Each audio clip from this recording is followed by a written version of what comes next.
Devil hunt অভিযানের পাশাপাশি রাজধানীবাসীর নিরাপত্তা নিশ্চিতে চলছে টহল ও তল্লাশি। গভীর রাতে স্থানীয়দের সংবাদের ভিত্তিতে মোহাম্মদপুর চানমিয়া হাউজিং এ সাবেক ডিসি বিপ্লব কুমারের বাড়িতে অভিযানে যায় সেনাবাহিনী ও পুলিশের যৌথ দল। খবর ছিল বাড়িটিতে বিপ্লব অবস্থান করছেন। ছিল যারা ছাত্রদের আহত নিহত ঘটনায় সম্পৃক্ত সেরকম কিছু আসামি এখানে লুকিয়ে আছে। আজকে মির্জা ফখরুলের খুব খারাপ লাগে এবং বিএনপি নির্লজ্জ নেতাদের কাজ কারবার আপনারা যদি দেখেন, বিএনপির টপ মোস্ট কিছু নেতা তাদের বাসায় অনেক কষ্ট দিচ্ছে। আপনি তো আসিয়ার বোন, আপনি তো যেদিন ধর্ষণ হয়েছে আপনি তো এখানে ছিলেন না? যেদিন ধর্ষণ হয়েছে সেদিন নিয়ে আপনি কথা বলছেন টেলিভিশনের সামনে, আমরা দেখেছি, সারা বাংলাদেশের লোক দেখছে। তো আপনি বলছেন, একবার বলতেছেন যে আমি ওয়াশরুমে গেছিলাম এই সুযোগে ধর্ষণ হয়েছে, আপনি আরেকবার বলতেছেন যে রুম থেকে বের করে নিয়ে ধর্ষণ করছে, আপনি আরেকবার বলতেছেন যে ধর্ষণের সময় ঘুমাইছিলাম, আমি কিছু ঠিক পাইনি। আসলে কোনটা সঠিক? আসসালামু আলাইকুম দর্শক, নতুন একটা নিউজে আপনাকে স্বাগতম। প্রিয় দর্শক, পুলিশের সাবেক কর্মকর্তা বিপ্লব কুমারের বাড়িতে অভিযান। বিপ্লব কুমারের অবস্থান সম্পর্কে গুরুত্বপূর্ণ তথ্য ফাঁস। স্বরাষ্ট্র উপদেষ্টার বিশেষ অভিযানের সন্ত্রাসীরা দিশেহারা। বিএনপি নেতাদের গোপন তথ্য মিডিয়ার সামনে আসা এবং মাগুরায় আসিয়া ধর্ষণের ঘটনায় তার নিজ বোনের মুখে ধর্ষণের বিস্তারিত বর্ণনায় ধর্ষণের চাঞ্চল্যকর তথ্য সামনে আসার ঘটনা প্রেক্ষাপট নিয়ে করা আমাদের আজকের ভিডিওটি খুবই গুরুত্বপূর্ণ। ভিডিওটি শুরু থেকে শেষ পর্যন্ত ধৈর্য সহকারে দেখে একটি লাইক দিয়ে সবাইকে শেয়ার করে দিন। আমাদের চ্যানেলে নতুন হলে চ্যানেলটি সাবস্ক্রাইব করে পাশে থাকা বেল আইকনে ক্লিক করে রাখুন। আমাদের ভিডিওটি আপনি বাংলাদেশের কোন জেলায় বসে দেখছেন বা শুনছেন সেটি অবশ্যই কমেন্ট বক্সে কমেন্ট করে জানিয়ে দিতে ভুলবেন না। চলুন আর কথা না বাড়িয়ে ভিডিওটিতে একটি লাইক দিয়ে ধারাবাহিকভাবে আজকের বিস্তারিত খবরগুলো দেখে আসি। ডেভিল হান্ট অভিযানের পাশাপাশি রাজধানীবাসীর নিরাপত্তা নিশ্চিতে চলছে টহল ও তল্লাশি। গভীর রাতে স্থানীয়দের সংবাদের ভিত্তিতে মোহাম্মদপুর চানমিয়া হাউজিং এ সাবেক ডিসি বিপ্লব কুমারের বাড়িতে অভিযানে যায় সেনাবাহিনী ও পুলিশের যৌথ দল। খবর ছিল বাড়িটিতে বিপ্লব অবস্থান করছেন। পরে অভিযান শেষে পুলিশ জানায় বিপ্লব কুমারের স্ত্রী আত্মীয় স্বজন ছাড়া আর কাউকে পাওয়া যায়নি। মাস্টার মাইন্ড ছিল যারা ছাত্রদের আহত নিহত ঘটনায় সম্পৃক্ত সেরকম কিছু আসামি এখানে লুকিয়ে আছে। আমাদের থানায় এই জানেন আসামি তারা। তো এই সংবাদের ভিত্তিতে আমরা এখানে আসি, এসে আমরা বিধি মোতাবেক তল্লাশি করে আমরা কোনো আসামি পাই নাই। এ সময় আইন শৃঙ্খলা পরিস্থিতি সম্পর্কে জানতে চাইলে মোহাম্মদপুর থানার ওসি বলেন আগের থেকে যথেষ্ট উন্নতি হয়েছে। আমি বলবো যে মোহাম্মদপুরের আইন শৃঙ্খলা পরিস্থিতি যে কোনো সময়ের চাইতে বর্তমানে ভালো। এদিকে রাজধানীর বিভিন্ন জায়গায় বসানো হয়েছে চেকপোস্ট, চালানো হয় তল্লাশি। আগারগাঁও মেট্রো স্টেশনের নিচে সেনাবাহিনী একটি দল তল্লাশি চালায়। এ সময় মোটরসাইকেল, সিএনজি, প্রাইভেট কার সহ সব ধরনের যানবাহনে চলে তল্লাশি। জব্দ করা হয় লাইসেন্সবিহীন মোটরসাইকেল। রাজধানীর রামপুরে চেকপোস্ট বসিয়ে সেনাবাহিনী ও পুলিশ যৌথভাবে ব্যাপক তল্লাশি চালায়। কাগজপত্র জটিলতায় জব্দ করা হয় কয়েকটি মোটরসাইকেল। আমি আসলে প্রসিকিউশনে কাজটা করছি, যাদের ড্রাইভিং লাইসেন্স নাই, কাগজপত্র ঠিক নাই, হেলমেট ছাড়া বা যারা নিয়ম মেনে গাড়ি চালাচ্ছে না তাদের বিরুদ্ধে আমরা আইনগত ব্যবস্থা নিচ্ছি। এই সময় আইন শৃঙ্খলা বাহিনীর অভিযান ও তল্লাশি নিয়ে সন্তোষ প্রকাশ করেন যাত্রীরা। আমরা যে বিভিন্ন পেশার মানুষজন আছি সবার জন্য খুবই মঙ্গলজনক। আমরা কোনো ধরনের অপ্রীতিকর ঘটনা বা অ্যাক্সিডেন্টে যাতে সম্মুখীন না হই, এটা খুবই ভালো লাগলো আমার কাছে। নাগরিক হিসেবে আমরা এতে স্বস্তি বোধ করি। যদি সত্যি কোনো গাড়িতে অবৈধ কিছু থাকে বা দুষ্কৃতিকারী থাকে তারা এতে আই থিঙ্ক ভয় পাবে এবং তাতে জনগণের জন্য স্বস্তি আসবে। আমি আইন শৃঙ্খলা রক্ষাকারী বাহিনী এবং সরকারের এই উদ্যোগকে স্বাগত জানাই, ধন্যবাদ জানাই। রাজধানীতে চলছে আইন শৃঙ্খলা বাহিনীর তৎপরতা। নিরাপত্তার স্বার্থে সেনাবাহিনী, পুলিশ, সকল প্রকার আইন শৃঙ্খলা বাহিনী কাজ করছেন। যে কোনো ধরনের পরিস্থিতি মোকাবেলায় প্রস্তুত আছেন তারা। আইন শৃঙ্খলা উন্নতির জন্য কাজ করছেন ঢাকার বিভিন্ন স্পটে।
আজকে মির্জা ফখরুলের খুব খারাপ লাগে এবং বিএনপি নির্লজ্জ নেতাদের কাজ কারবার আপনারা যদি দেখেন, বিএনপি টপ মোস্ট কিছু নেতা তাদের বাসায় অনেক কষ্ট দিয়েছে।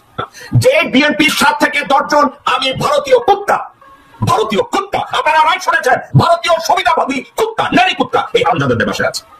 আপনারা মোটেও অবাক হবেন না। এবং এই কুত্তাগুলো কারা? মুজিবের নাম দিলে যে কান্দে, মুজিবের নাম দিলে কান্দা এক সুরের বাচ্চা নাম আপনারা জানেন না, কথায় কথায় কান্দে মুজিবের জন্য, তার নাকি কলজা বাইরে যায়। কিন্তু এই মির্জা ফখরুলকে কেউ জিজ্ঞাসা করে না এই মুজিব শেখের তত্ত্বাবধানে বাংলাদেশের প্রথম ক্রসফায়ার শুরু হয়েছে। আমি আপনাদের একটা লোকের কথা বলি, মাহফুজ আনাম, ডেইলি স্টারের মাহফুজ আনাম। এই মাহফুজ আনাম বেগম জিয়াকে যখন জিয়া অফারেন্স ট্রাস্টের মামলায় মিথ্যাভাবে পুরো একটা মামলায় পাতানো রায় দিয়ে হাজতে পাঠায়, মাহফুজ আনাম ওই বিচার কার্যের ডিটেল যে বেগম জিয়া অন্যায় কত নিখুঁত ভাবে করেছে, তারেক জিয়া কত নিখুঁত ভাবে করেছে, বেগম খালেদা জিয়ার উপরে যে জুলুম করা হয়েছে, একটা নিরপরাধ ভদ্র মহিলা 3 বারের প্রধানমন্ত্রীকে হাজতে রেখে দুমড়ে মুচড়ে পিষে ফেলা হয়েছে। মাহফুজ আনাম কোনোদিন এই কথা বলে না।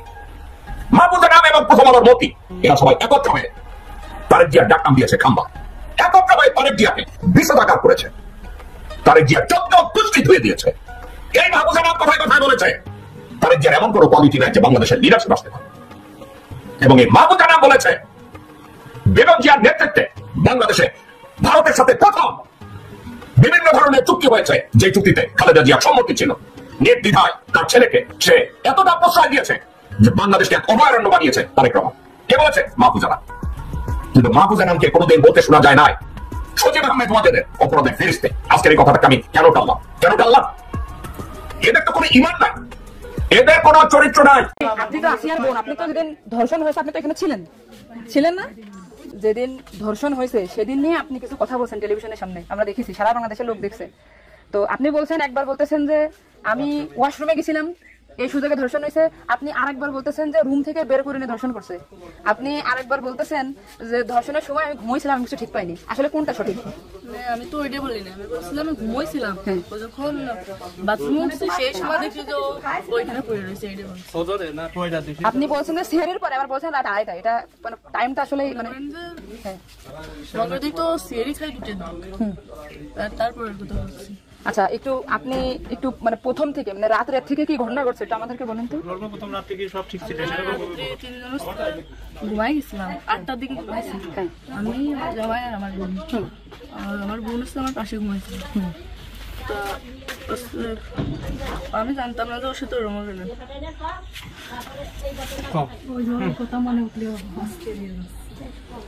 আপনি আসিয়ার বোন, আপনি ওইখানে ওই দিন ছিলেন এক ঘরের ভিতর, আপনার কথা মানে আপনি যা বলবেন সেটাই হবে। এই জন্য আপনাকে যদি ওরা ঘুমের ঘরে কিছু খাওয়াই থাকে আপনি বলবেন যে আমাকে ঘুমের ভিতরে কিছু খাওয়াই দিচ্ছে, আমি ঘুমাইছিলাম, আমি কিছু জানি না, আমি সকালে উঠে দেখছি এটা।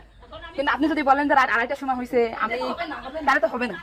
আপনার কথা শোনার জন্য বাংলাদেশের লক্ষ লক্ষ মানুষ অপেক্ষায় আছে যে আপনি আসলে যেখানে ছিলেন, আপনি যেহেতু বোন, আপনার বাড়ি যে হয়েছে ধর্ষণটা, সেহেতু আপনি তো মানে জায়গায় ঘরে ছিলেন, আপনি যা বলবেন সেটাই হবে। কিন্তু আপনি যদি এরা ভুলভাল কথা বলেন তাহলে আমরা আলাদা বক্তব্য দিতে আমাদের এখানে যা দেখেন না টোটালি কিন্তু তাহলে আপনি তো কি মাগুরা নিউজে আছেন না? আমি আছি মাগুরা নিউজে, আমি দৈনিক ঘরে ডেকে আছি। কাদের সাথে মিল না রাখে আসলে আপনার আপন বোন, বিষয়টা সেইভাবেই আসলে বলতে হবে। আর এইখানে যে আপনি আপনার স্বামীরা বাঁচাই দিলেন বা আপনার শ্বশুরটা বাঁচাই দিলেন এরকম না, কিন্তু এতটা সহজ হবে না। কিন্তু বরঞ্চ আপনার আপনি যদি পাল্টে পাল্টে কথা বলেন, বিবাদ কিন্তু আপনার নিকটেই, বিবাদ কিন্তু আপনি এতে ঘুরে বেড়াচ্ছেন, এটা ঘুরে বেড়াইতে পারবেন না। আপনিও কিন্তু ওদের সাথেই যুক্ত হইতে হবে আপনার। তার মানে উনি একবার বলতেছে কি জানেন, আমি টয়লেটে গেছিলাম তখন ধর্ষণ হয়েছে, একবার বলতেছে আমি আমার রুম থেকে বের হয়ে দিতে আসছে, বারে বারে আপনাদের কাছে আসতেছি শুধু এই একটা কারণে। কিন্তু মানে আপনাকে যখন খাওয়াই থাকে আপনি বলেন যে আমারে খাওয়াইছে, আমি কিছুই জানি না, সকালে উঠে দেখেছি আমি এই অবস্থা।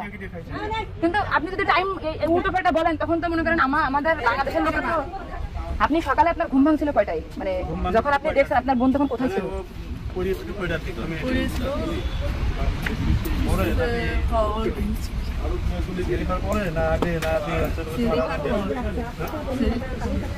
আপনি 8টার সময় ঘুমাইছেন, তারপরে কি আপনার ঘুম সেরে খাওয়ার পরে ভাঙিছে? তার ভিতরে আপনি কিছুই জানেন না। আপনি এটা সুন্দর করে এখন দেখুন বললেন, কিন্তু মাঝে যে কথাগুলো বলেছেন এগুলো তো আসলে আপনি রিল্যাক্স হন, আপনি রিল্যাক্সে বলেন। এই আপনার ভাই, এগুলো আপনার ভাই, আমরা আপনার বোন, আসি আমার বোন, আসি আমাদের বোন, আপনি নিজের একজন আসি। আপনি যদি এই কথা উল্টো কথা বলেন, আমরা বাংলাদেশের লোক তো ডিপ্রেশনে চলে যাচ্ছি আপনার কথাই।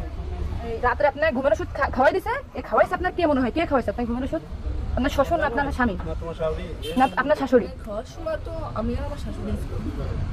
আচ্ছা, আপনার কি মনে হয় আপনার যেহেতু আপনি ওই বাড়িতে সংসার করছেন, আপনার মনে হয় কে খাওয়াইছে আপনাকে, মানে আপনার শাশুড়ি না আপনার শ্বশুর হতে পারে? আমার শাশুড়ি শ্বশুর তো খাওয়ার সময় থাকে না, আমার শাশুড়ি তো থাকে। তাহলে আপনার কি মনে হচ্ছে আপনার এই ঘুমের ওষুধ আপনার শাশুড়ি খাওয়াইছে? কিন্তু আপনার শাশুড়ি যদি খাওয়াই থাকে তাহলে ধর্ষণটা আপনার শ্বশুর কিভাবে করলো? মানে উনারা তো সবই জানে। আপনি কি এটা কখনো কি মিডিয়ার সামনে আগে বলছেন যে তাহলে তো আপনার শাশুড়ি 3 দিন বাইরে থাকার কথা না, সবার আগে তো উনি অ্যারেস্ট হওয়ার কথা? আপনি কি এটা আমাদেরকে জানাইছেন, সোশ্যাল মিডিয়াতে জানাইছেন? সবাই তাহলে এটা আজকে আমরা তো জানতে পারলাম যে আপনার ঘুমের বড়ি যে খাওয়াইছে বা ওষুধ খাওয়াইছে এটা আপনার শাশুড়ি খাওয়াইছে। তা তো এটা পরিকল্পিত না, মানে পরিকল্পিত ছিল ওদের আগে থেকে। আপনার কি মনে হয়? মানে ওইটা আমার সাথে আমার সাথে বাইরে মানে আপনার শ্বশুরের বা আপনার শাশুড়ির আপনার সাথে কোনো কিছু রাগারাগি বা কোনো কিছু আছে নাকি, বা কোনো টাকা পয়সা চাইছিল দেননি এরকম একটা ক্ষোভ বা রাগ এরকম কিছু আছে নাকি আপনার সাথে আমাদের টাকা করতে? আসিয়া আপনাকে কি বলছিল যখন আপনি তখন আসিয়া আপনাকে কি বলেছিল? আর ভাইয়া আছে দরজা খুলে দিচ্ছে, বলছিল আমি ঘরের ভিতর ছিলাম, তাহলে আমি কিছু টের পেলাম না। আমার কাছে ঘরের বাইরে এরপর থেকে তো আসিয়ার জ্ঞান না, মানে ওইটুকু সময় ও অস্থির হয়ে যাচ্ছিল আর তখন আপু আসছে বাইরে, আপুর বাসা মানে বাইরে। আমার বাসা যশোরে, আমি যশোর থেকে আমি শুধু ওনার একটা ভিডিও দেখে আসছি উনি উল্টো পাল্টা কথা বলতেছে। এই সঠিকটা জানার জন্য সঠিক কথাটা বলেন। আমরা পাইছিলাম একবার পর করে ঘুমাই গেছিল, আর বন্ধুর সাথে ঘুমাই গেছিল। তারপর এর মধ্যে ঠিক পাইনি, কিন্তু ওইদিকে সেরি খাওয়ার জন্য সবাই ডাক দেয়, কিন্তু সেরি খাওয়ার জন্য কেউ ডাক দিচ্ছিল না। একদম সেরির পর উঠছি সকাল অব্দি সেই সময় মেঝেতে পড়ে রয়েছে, দরজা খোলা ছিল। তা আমি আরো বাথরুম থেকে দরজাটাই ওটা উঠেছি, উঠে পেছনে করে রাখছি। মানে জ্ঞান আগাইছিল না ঘুমাই পড়ছিল জানি না, কিন্তু নাড়াচাড়া লাগার কারণে উঠে গেছিল। উঠে করছে আবার আমার কষ্ট হচ্ছে আর জ্বালা করে করতেছে। আমি বলছি ফ্লোর করে পড়ে রয়েছে, এর জন্য ওটা রয়েছে। তারপরে ও ঘুমাইছিলাম না কি জানি না, আমি কাছে চুপ করে ঘুমাই পড়ে। তারপরে আমি ঘুমাই গেছিলাম, সকালে পড়ে 6টার দিকে বসে কাঁদতেছিল আর বেগে বেগে নিঃশ্বাস নিচ্ছিল। তারপরে আমি কাছে কি হয়েছে তোর কাঁদতেছিল রাত্রেও, তারপরে অনুরম করতেছি শান্তি রাধা যাচ্ছে।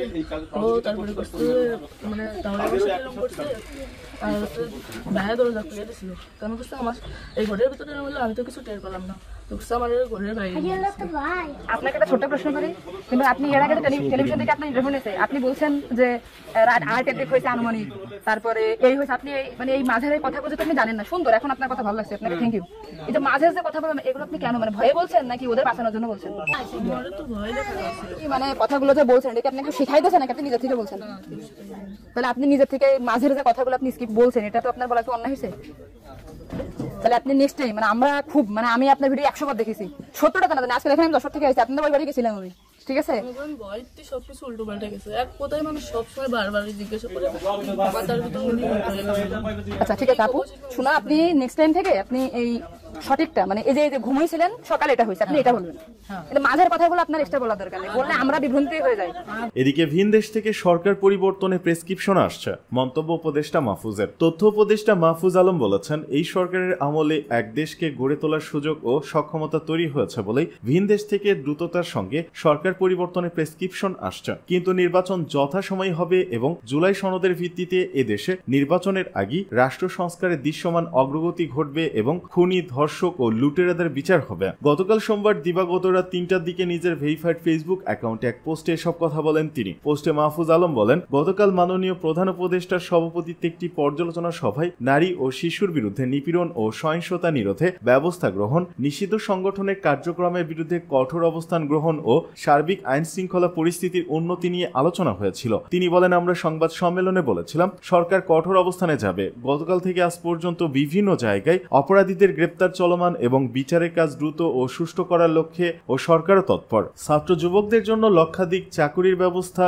ও তরুণদের জন্য জাতীয় কর্মসূচি গ্রহণের বিষয়ে পর্যালোচনা সভায় উত্থাপিত হয়েছে জানিয়ে তথ্য উপদেষ্টা বলেন, শীঘ্রই এ বিষয়ে দৃশ্যমান পদক্ষেপ নেওয়া হবে। সরকার জঙ্গিবাদ ও সন্ত্রাসের বিরুদ্ধে জিরো টলারেন্স দেখাবে এবং সেই লক্ষ্যে সম্মিলিত তৎপরতা ইতিমধ্যে শুরু হয়েছে। বিভিন্ন ইস্যুতে সরকার সক্রিয় ও সফল দাবি করে তিনি বলেন, দ্রব্যমূল্য নিয়ন্ত্রণ, সন্ত্রাসীদের গ্রেপ্তার ও বিচার, প্রতিষ্ঠানসমূহকে শক্তিশালী করা, জুলাই শহীদ ও আহতদের জন্য ইতিবাচক উদ্যোগ গ্রহণ থেকে শুরু করে বিভিন্ন ইস্যুতে সরকার সক্রিয় ও সফল। কিন্তু সামরিক বেসামরিক আমলাতন্ত্র, ব্যবসায়ী শ্রেণী ও মিডিয়ার মধ্যকার গণঅভ্যুত্থানের শক্তিগুলোর বিরোধ, স্বার্থন্বেষা ও মতান্ধতা, অন্যদিকে গণঅভ্যুত্থানের বিরুদ্ধে শক্তির ঐক্যবদ্ধ হয়ে ক্রমশ উত্থান সরকারকে বেকার বেকায়দায় ফেলছে। তিনি বলেন, আমাদের মনে রাখতে হবে দেশে এখন যুদ্ধ পরিস্থিতি বিরাজ করছে এবং সেই যুদ্ধ অন্য জায়গা থেকে আমাদের উপর চাপিয়ে দেওয়া হয়েছে। একটা কন্ট্রোল রুম থেকে সেই যুদ্ধের প্রতি সপ্তাহ ও প্রতিদিনের কর্মসূচি চালু করা হয় ও মনিটর করা হয়। আমাদের সেই যুদ্ধের বিরুদ্ধে ঐক্যবদ্ধ হয়ে প্রতিরোধ গড়ে তুলতে হবে।